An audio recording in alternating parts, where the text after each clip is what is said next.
Halo, selamat pagi. Berjumpa kembali dengan Pak Erik Iskandar Tambun, yakni membahas tentang teks laporan percobaan. Baik, untuk mempersingkat waktu, kita langsung masuk kepada materi saja. Nah, pada kesempatan ini, yang akan kita bahas adalah kaidah ataupun unsur kebahasaan teks laporan percobaan. Di mana unsur kebahasaan itu akan kita bahas yang pertama istilah teknis, yang kedua kata bilangan, yang ketiga kata rujukan, yang keempat kata penghubung. Baik, ini akan Bapak jelaskan secara sederhana dan terperinci. Mohon didengarkan, disimak dengan baik.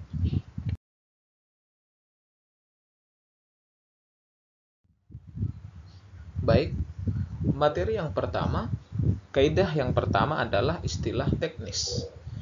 Apa sebenarnya istilah? Disebut istilah, ini adalah kata ataupun gabungan kata yang mengungkapkan suatu makna yang dipakai dalam bidang tertentu. Ya, jadi kata atau gabungan kata yang memiliki makna yang di mana kata itu dipakai dalam bidang tertentu. Itu istilah teknis. Jadi kalau misalnya kita belajar biologi, ada istilah fotosintesis, ada istilah-istilah lain yang dipakai dan itu memiliki makna. Nah, di sini ada beberapa istilah di mana yang Bapak tebalkan ini disebutlah ini sebuah istilah teknis, ya. Jadi kalau kita baca, kita lihat inilah istilah. Jadi ketika anak Bapak nanti mencatat, nah kalian akan lebih paham yang namanya istilah. Apa yang kamu rasakan jika tiba-tiba lampu di rumahmu mati? Tentu kamu akan merasa panik. Selama ini energi listrik. Energi listrik ini disebutlah istilah teknis. Istilah teknis yang dipakai dalam teks ini. Energi listrik yang kita gunakan menggunakan sumber daya tak terbaharui dan suatu hari akan habis. Nah, salah satu alternatif, alternatif di sini juga disebut sebagai istilah teknis. Jadi, energi listrik, alternatif, bahan-bahan organik dan elektrolit ini adalah 4 contoh istilah teknis yang digunakan pada teks tersebut, ya. Ini adalah contoh dari istilah teknis.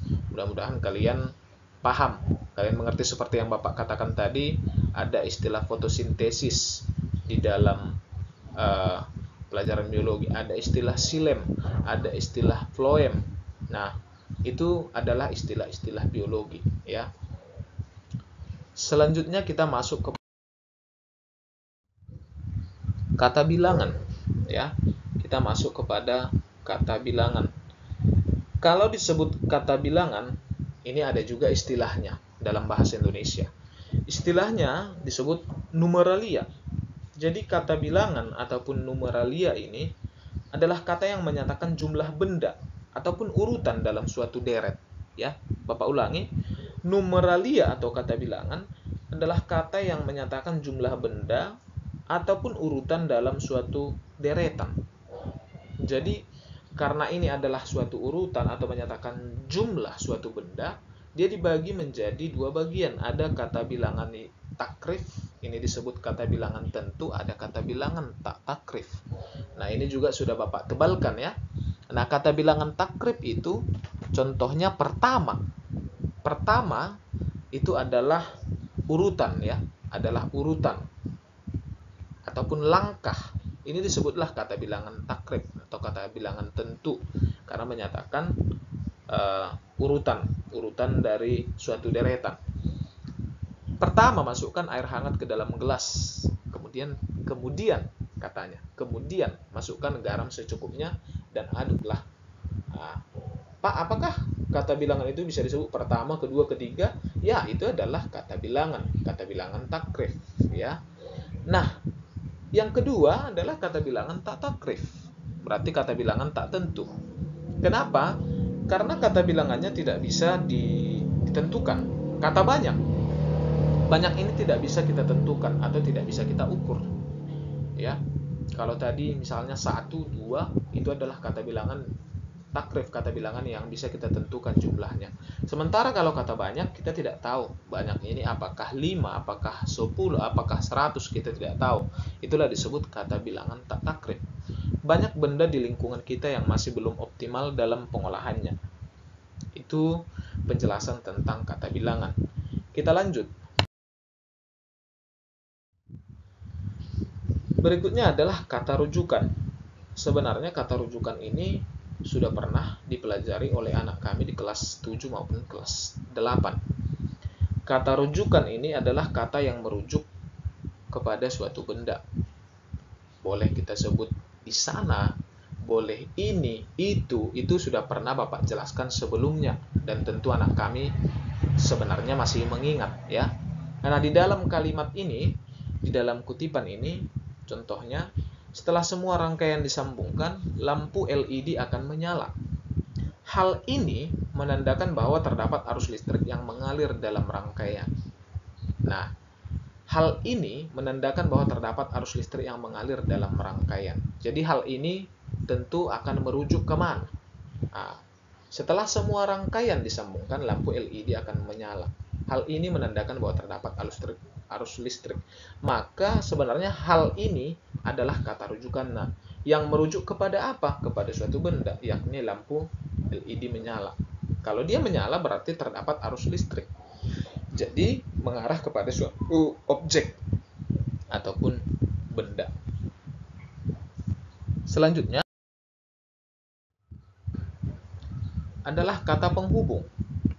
Kata penghubung ini istilahnya di dalam bahasa Indonesia disebut juga konjungsi. Tetapi konjungsi yang kita pelajari di sini adalah kata hubung intrakalimat.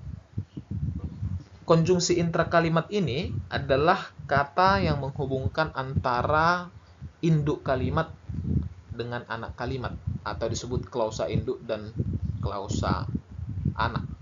Ya, jadi menghubungkan kata induk kalimat dengan anak kalimat. Dan biasanya ini dibuat di tengah kalimat ya. Konjungsi ini terletak di bagian tengah kalimat. Yaitu contohnya di dalam kalimat ini ada kata sedangkan. Dalam rangkaian ini paku berperan sebagai katoda, sedangkan uang, logam, tembaga berperan sebagai anoda. Jadi kata sedangkan ini diletakkan di tengah-tengah kalimat ya, tengah-tengah yang menghubungkan antara induk kalimat dengan anak kalimat. Ini juga sudah kita pelajari sewaktu kelas 7 dan kelas 8. Yang berikutnya adalah kata hubung antar kalimat. Kata hubung antar kalimat.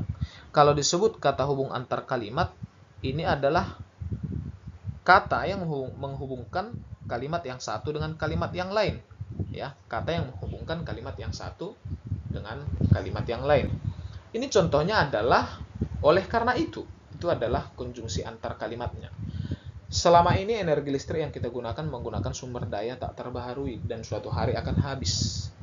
Oleh karena itu, kita perlu mempersiapkan sumber energi listrik yang terbaharui. Jadi, oleh karena itu di sini adalah kata yang menghubungkan kalimat yang satu dengan kalimat yang lainnya. Nah, demikian pertemuan kita. Bapak harap kalian bisa memahami materi yang kita bahas, terutama kaidah kebahasaan ini. Ini sebenarnya berbicara tentang paham tidaknya kalian. Jadi kalau kalian kurang paham, boleh menanyakan Bapak.